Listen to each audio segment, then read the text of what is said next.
Hello everyone and welcome to another comic book video. Today we're going to be talking about one of my favorite superheroes, Shazam, or the original Captain Marvel.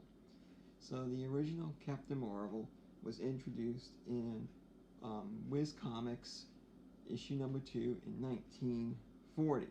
So the character was created by artist C.C. Beck and writer Bill Parker for Fawcett Comics. So of course the comic book industry by this time had really started taking off, especially with the introduction of Superman. A lot of other publishing companies and stuff were trying to get in on the popularity and stuff, so they were trying to come up with different superheroes and stuff that would also catch attention and of course would make the company money. So Fawcett decided to create their own comic book branch of their publishing company, and they started looking into getting different heroes and stuff. And of course, Captain Marvel, the original Captain Marvel, was one of the characters they first came up with. So, though he wasn't originally called Captain Marvel at first, he was originally called Captain Thunder.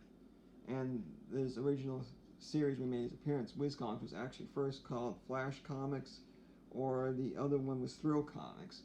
And then for issue 1 of what would become the Viz Comics series, they just did basic, a very cheap copy was made to send to get it, to pretty much have to deal with copyrights. So they were sending it to the patent office to look at, have it looked over, and get copyrights.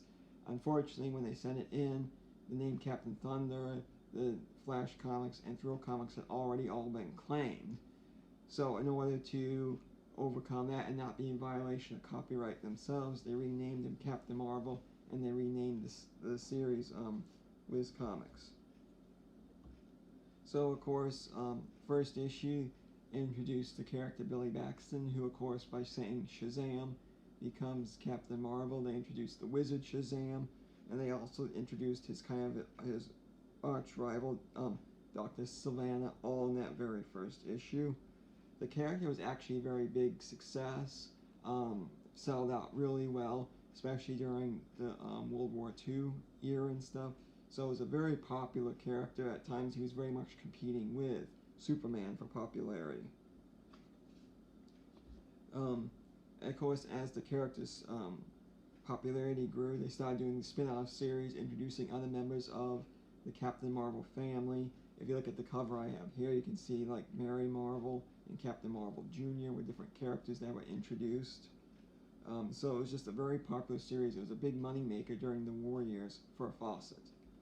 Now, as time went on, though, especially as the character grew popular, DC Comics actually filed a lawsuit saying that the character was pretty much a copy of Superman, and brought a lawsuit against Fawcett over copyright claims. And so that began pretty much a decade series of litigations between the two companies over whether or not Captain Marvel was pretty much a copy of Superman. And then as along that time, while the character was very popular during World War II, after the war, all superheroes pretty much declined in popularity. New genres came to the forefront. If you saw my video from last time, you know that genres like horror, crime, stuff like that became more popular, and superheroes started kind of being phased out and losing popularity. So when you have that, with that, between that decline and with the litigation, in 1953, Fawcett finally settled with DC out of court, and along with paying us amount of money, they also agreed to stop publishing all Captain Marvel titles. So they pretty much, around that time, they kind of just shut down their comic book line, because this was kind of their main pull.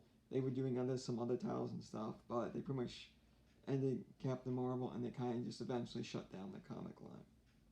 So, and there was some brief attempts and stuff to do different things with the character in the late 50s, early 60s, but again, a lot of that came down to the issue of possible copyright.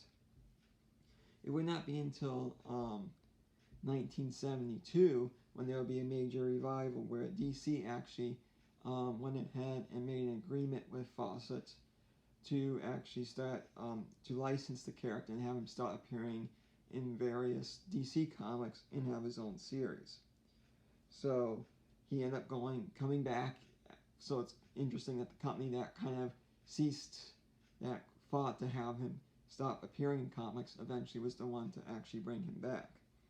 So he ended up making his first DC appearance in Shazam issue 1 in 1973. Unfortunately, the series didn't do quite as well. It was kind of lackluster, so it was canceled only after 35 issues. And then over the time period throughout the late 70s, 80s, and the 90s, he would make various appearances in various titles. Sometimes he would appear in backup stories.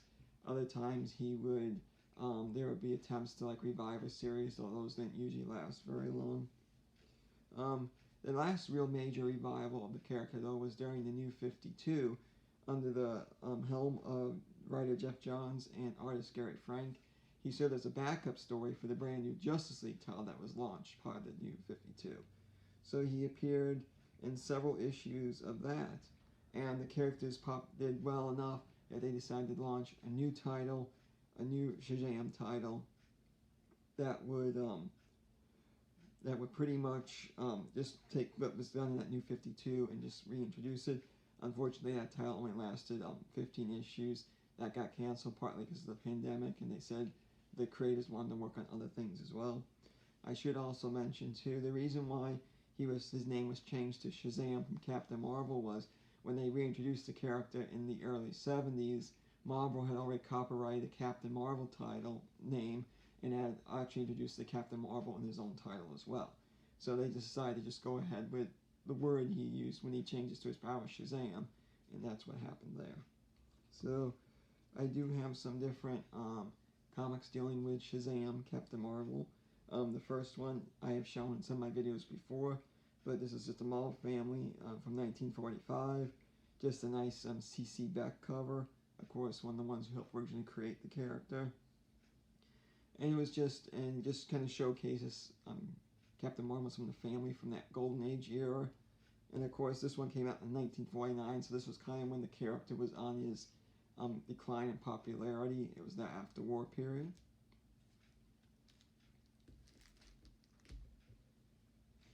Next, I have Shazam #1. This is from 1973, and this is actually that first issue where he's reintroduced. Reintroduced in the DC Comics. As you can see from the cover, you can see Superman's kind of reintroducing him to field of readers who may not have remembered or read the original character there. Of course, they even got C.C. Beck to come back for some of those early issues to do some of the interior artwork. He also helped with this cover here too.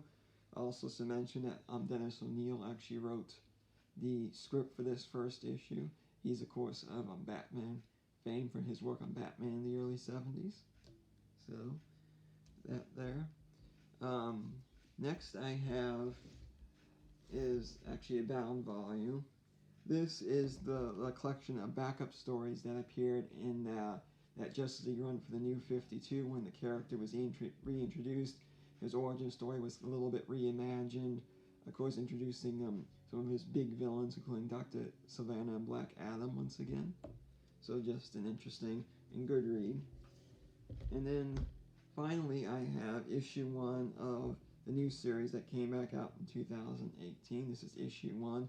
This of course was written by Geoff Johns as well, and Dale Engelham helped with the artwork.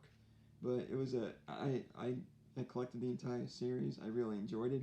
Kind of wish they allowed it to continue, but there will probably be attempts later on for the character to either be revived or a new series coming along. So that's everything I have for today. If you like this video, go ahead and give it a like. I should let you know, since we're approaching the fall and the library's more open, I'm going to be having some events this fall.